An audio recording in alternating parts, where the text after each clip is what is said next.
Hello guys, सभी भाई को नमस्कार। एक और वीडियो के साथ और सब कच्छ गुजरात चैनल पे आपका हार्दिक स्वागत है। और बेस्ट सिंधी नस्ल की घोड़ी है और इस घोड़ी ने बड़ी रेवाल में बहुत सारे किताब अपने नाम किए हैं।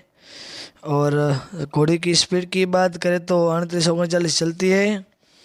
और सवार की बात करें तो मतीम तुर्क गढ़वाड़ के है खुद सवार।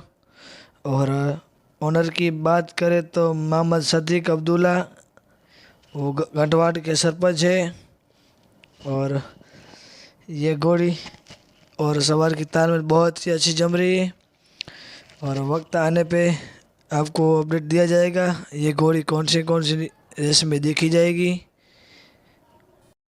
और दोस्तों, ये वीडियो आपको पसंद आए तो लाइक कीजिए, शेयर कीजिए और सब्सक्राइब कीजिए हमारे यूट्यूब चैनल को।